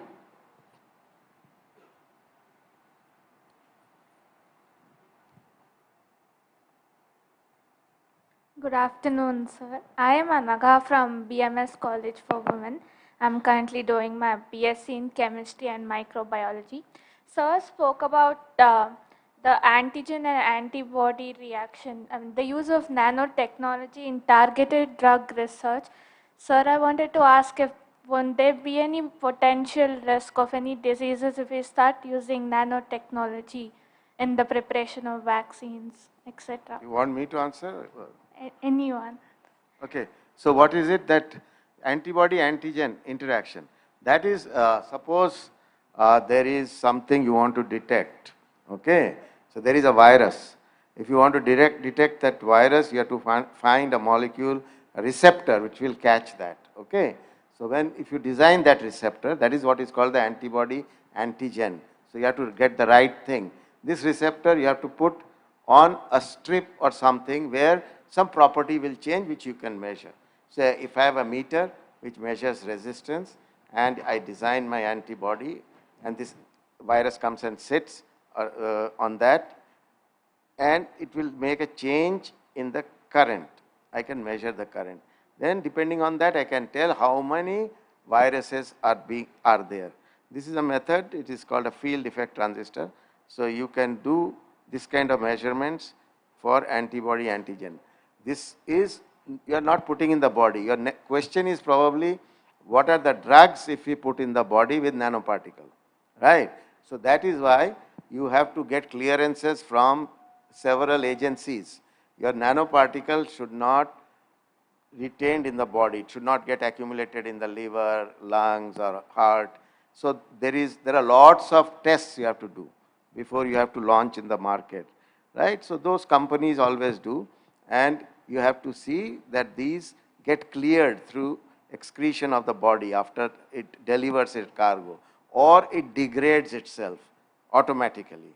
So there are lots of materials like that people have found. There are several things already approved in the market. You can go Google and check FDA approved nanoparticles. That means whatever FDA is the US body which is Food and Drug Association, which approves all drugs in the market. Like that, India has SEDESCO, right? We have a body where any medicine to be launched or any solution to be launched, they have to go through approvals to the government bodies. And there is drug controller, DGCI of India. All those approvals you have to get. That means they will do all those checks and all this. Yes. I think morning there was a question also. I don't know whether you could listen to that, and even Dr. Kiran Majumdar Shah mentioned it. Anybody who has taken, maybe not in India, anybody who has taken a vaccine, mRNA vaccine for COVID, has taken a solid lipid nanoparticle inside. Okay, these are nanoparticles which, as Professor Ganguli is saying, can degrade. But whereas metal nanoparticles and other things that some of us talked about, these may not be useful for drug delivery applications, but they will definitely be useful for diagnostic applications, which are not inside the body, they are outside the body, right? And as Professor Ganguli was saying, one of them was the field effect transistor.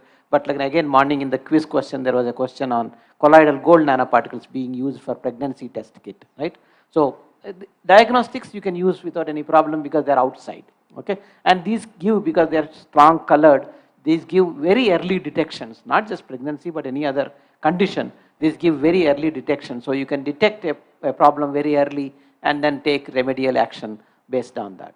So there are ways of solving these problems as well by using nanoparticles that are degradable or get excreted out, as Professor Ganguli was mentioning. So both ways you can solve the problem. Any further questions? Yeah, please, here.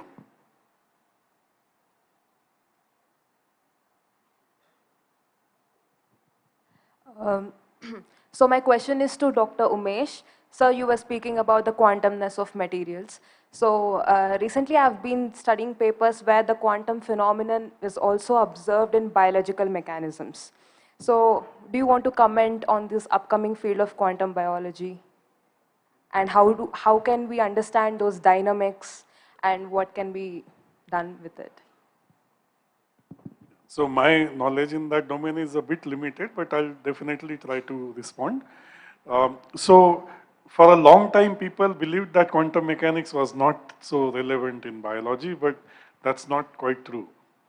One of the classic examples is photosynthesis, where quantum nature of electrons and absorption of light by the chlorophyll molecules and their dynamics does involve quantum mechanics. So indeed, quantum mechanics is very relevant in biology. We even use quantum mechanics to study interactions between different amino acids or different proteins and other biomolecular systems, particularly when there is a breaking of bonds. Whenever there is, the bonds don't break, it's easy to imagine that one can use classical physics to understand that.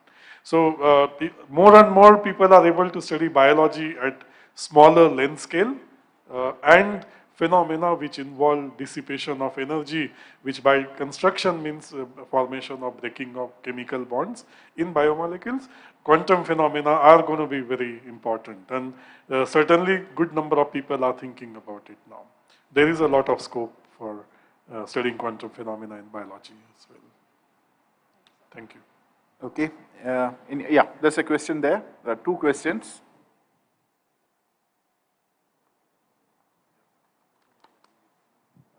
Good afternoon, sir.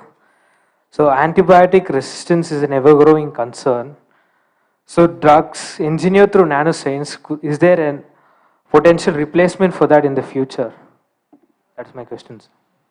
Yeah, again, there is a lot of work going on. I'm sure, being in Bangalore, maybe you should go and visit Professor Jayanta Haldar's group in JNCASR, who are working on making materials and nanoparticles and other systems towards combating drug-resistant bacteria. A lot of work is going on in that area as well. Yeah, I did not. Is that the question? Is there a work going on, or? I asked if it could be a replacement for the antibiotic resistance. Yeah, that's what. So this could be a replacement, but as Professor Ganguli said, any of these things, if it has to be coming to a pharmaceutical company and then coming out to the market, they have to clear some clearances from regulatory authorities. Once that is done, it will be done. But a lot of good work is going on in developing systems, nanoscale systems, as well as molecular systems to combat drug-resistant bacteria. Thank you, sir. Okay, there was one more question there.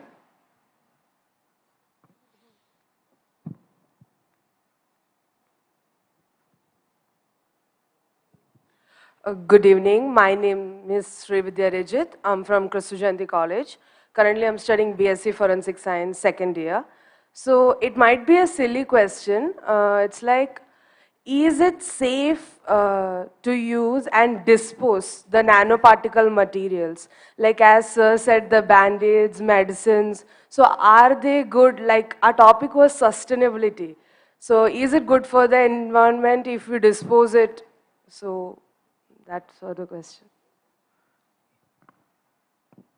So, all materials have to be taken care of. Even salt, you eat salt, right? If you eat 1 kilogram of salt, what will happen? So you should know everything has a limit. Even water in our body is 70%. Suppose I make my body 95% water. I drink, you will have a problem. Okay. So everything has a limit. So you can take maybe 5 grams, 10 grams of salt or sugar, but you cannot take 5 grams of, say, selenium. But our body has selenium, not some percent. Without selenium, you cannot function. So everything has a limit, and you need to know. And how you recycle anything, all around you have material lying, right? Most of it is aluminosilicates or something, sand, right? Our earth. It is not poisonous, right? But if I start eating earth, 500 gram, 1 kg, what will happen?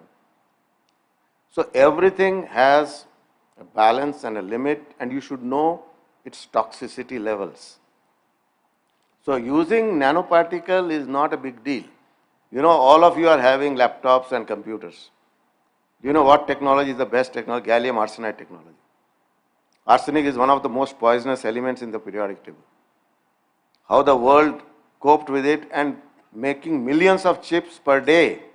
Automated plants, you have not seen the size of a factory, huge factory, automated, running in Intel and every places, using arsenic. We have controlled it. Arsenic gas, very poisonous, but all under control. And you are making chips of gallium arsenide in billions, and all are there in your components. One of the most best chips you can get is from gallium arsenide. We are using. So you need to know how to do. We are going in outer space, right? Going to outer space is dangerous, right? That way driving a bicycle is also dangerous. So everything is dangerous, right? Even walking is dangerous. If your potassium, sodium in the body balance changes, you will fall down. How do you walk? How do you maintain balance? How your brain tells you to maintain balance? Sometimes people faint, right? In the bus stop and all that. Why? Just a small change in the sodium-potassium balance. So everything is dangerous. You have to have a balance of what you eat, what you drink, what you know, how you work, how you intake. Every chemical is dangerous beyond a certain level. So how you handle it? So nanoparticle of silica, okay, will have certain different properties than silica. So we should know what is that difference. Will it make any additional toxicity or not? That we should know. But everything can be handled. Yeah, thanks, Ashok. I think that's true. Anything can be poisonous if it is taken beyond a certain limit. But your question is also very important because we do need to worry about what to do with the things we produce at large scale. So there is a lot of research going on recycling of things, which sort of take care of some of these issues in a constructive way so that the materials can be reused.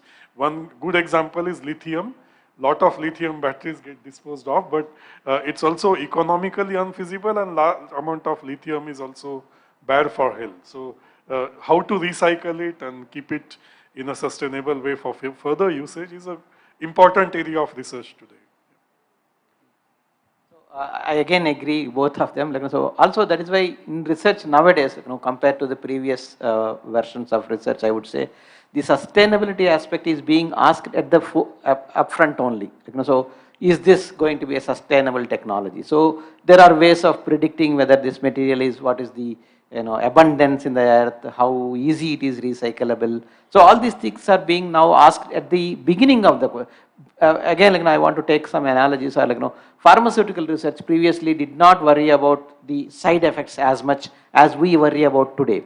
Because if it is new drug has to come today to the market, lot of control studies have to be done. Originally, it was not like that. Similarly, in this field of research also, now at the beginning itself, that is why you might not be seeing so many products in the health sector as you would see in the other sectors based on nanotechnology, because lot of control studies have to be done, lot of toxicity studies have to be done before we launch a product into the market. So this is being undertaken, and finally I agree with that. Control is extremely important, and generally it is how we use the material, right? We all say that plastic is bad, but it is not actually plastic bad, but how we use plastic is bad. That is the problem. I hope that's what we need to take care. Okay, I think maybe the last question. Yes. So I have one question. Yeah, maybe last two questions, 1 and 2. Sorry, sir, for disturbing. My name is Abdur Rahim from CSCL, Kristu Jayanti College. So I have a question about if we are going towards the technology, we are going in the past few 10 or 20 years, we are moving towards very faster towards the technology. So in the nanotechnology, what's the side effect? Like if we have using mobile phone, it affects our eyes and everything. Like sir, with the help of nanotechnology, can we resolve these problems and all? One is you can reduce glare, what I talked, anti-reflection coatings and all. So most of these mobile phones, you have a screen, you can have an anti-glare screen, like you have in television, you can put anti-glare screen. So your eyes will be affected because the more you watch all these things, but we can't do without it, right? You cannot just stare at a tree, right? You will be watching, reading paper or something. So you are using your eyes all the time, right? But something which is giving too much rays, which is affecting which radiation, which wavelength, cut down those. So you can have specific, in olden days, I don't know whether you have seen, in front of the television we used to put a blue screen. Now the screen itself takes care. You can buy smart TVs which take care of that. Olden days we used to put a blue screen in front of the television. Maybe your grandfather has it or something like that, you can see. So you can cut down any of these things will have a repercussion. How much time you are watching, it will be, your eyes are being used, and consistently if you watch, you will see you will have a pain or a headache because it is connected to your optic nerve, to your brain, etc. So you may have that secondary effect. Also the distance, etc. you have to see. So those are there. Those are all effects of gadgets and all that. You have to minimize and maintain a balance. Ultimately, life, all of us are not going to live forever. We have a life. How you increase the life, that's also a subject today in departments which teach of what is called geriatrics. What is it? Geriatrics department, which tell you how you can increase the longevity of your life. Okay, how can you remain fresh? Your skin is fresh. You can do plastic surgery. Most of the people do. They will tighten their skin and all. Even at 75, you look like 45, right? Or 35. But naturally, how you can do? So, like with some food, etc., and things like that, people say you can keep yourself more active, young, etc. So, like watching too much TV, too much of this also will reduce your eye power and all that thing. And eyes are something very difficult. You know, you will have to have a eye taken from somebody and all, very tough. So you have to maintain a balance in life. Ultimately, life is off balance. But you will have to take call in 24 hours how much you want to do something. Similarly, over your life of 75 years, how you want to maintain your life. It will go through some peak. And then as certain things go down, your activity and all, you have to maintain. None of us can go infinitely doing everything what we did at 17. We cannot do at 77, right? So we need to plan our life. Okay, now Olympics is going on. When I was a young person, I would watch whole day Olympics. Today we can't do that. We have many things to do. So like that, you will have to balance your life according to the stages of life. So one last question. Actually, sir, nanobots are using in human body to reduce cancer infections and all. Like, what is the thing which powers that nanobots? Like, if we imagine the first question, if we told the bot, the first question that imagine comes in our brain is like a robot which has a battery which we can charge. Like the nanobot, what is the technology it used in human body? So nanobots can be charged with, there are technologies which have moved particles with difference in pH, difference in some concentration of ions, right? Yes. Difference in oxygen pressure.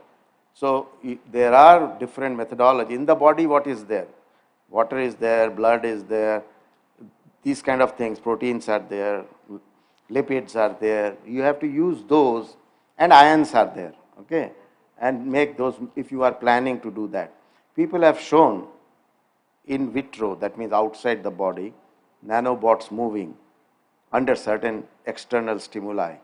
So this external stimuli can also be a magnetic field, which can also be done in the body. You have a magnetic particle and you apply a magnetic field outside and make the particle move in the body. So depending on what kind of application you are looking for, what kind of bot it is, what size of bot it is, you will have to see all those things. But best way would be natural. That means through whatever is in the body, that is ions, water, and etc. Thank you so much, sir. Okay, the very last question here.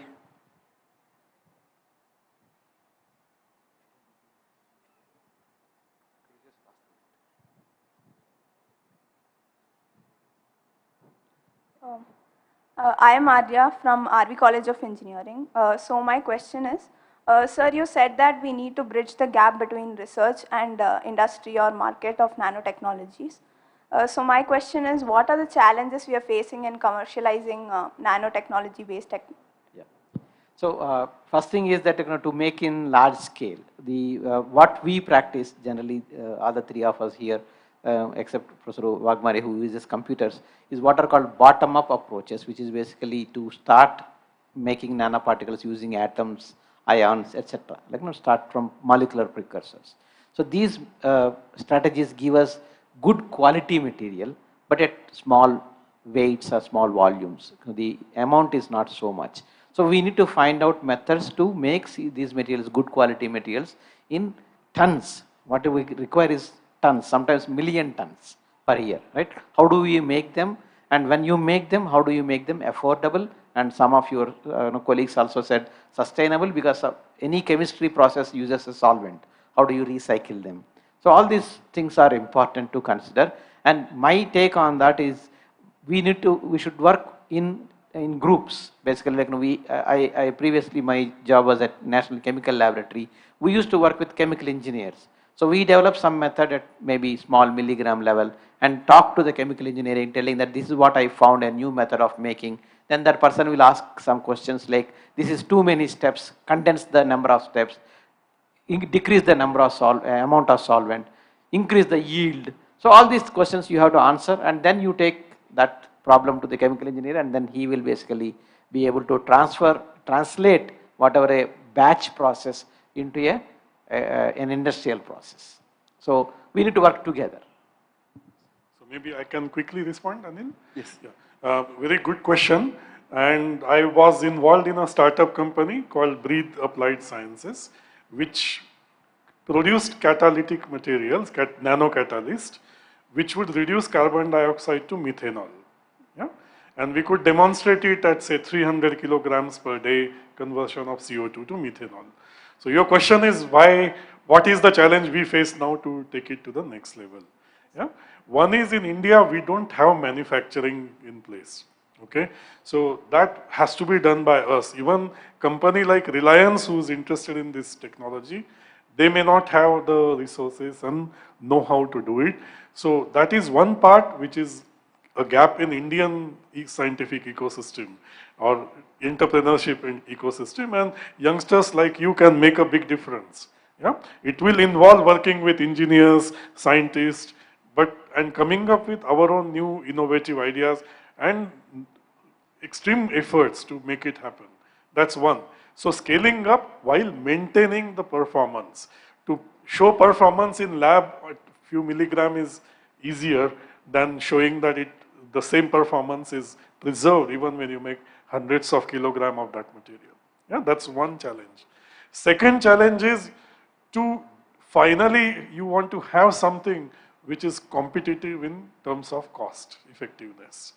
Chinese are delivering methanol in India at, say, 25 rupees per liter today. That's landing price. So unless your technology can beat that price, we will never succeed. So second is this problem, that how do we optimize various things to make sure the cost is maintained. And only if you succeed in showing that you have a scalable, cost-effective technology, then the investors will invest in your company in a big way. Yeah? And that really needs dedication, and dedication from young team of youngsters, but it's possible, and that's what we need for India. Thank you. Thank you. Okay, on that message from Professor Umesh, let us wind up this session. So let us thank all the three speakers for this wonderful lecture once again. And now there are some announcements. We'll wait for that. Just bear with us for a couple of minutes.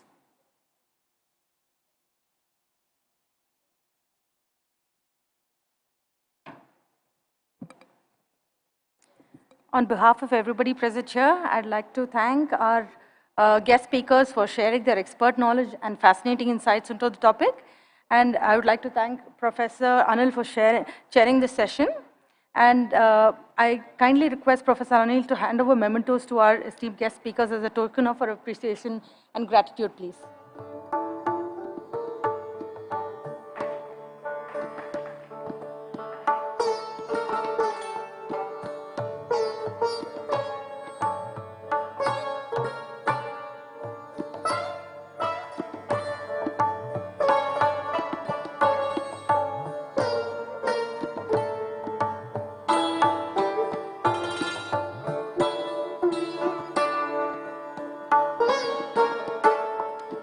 Last but not the least, I'd like to thank the participants for their attendance and for asking the engaging questions which made our session more interesting. Thank you so much. Good evening and Jai Hind.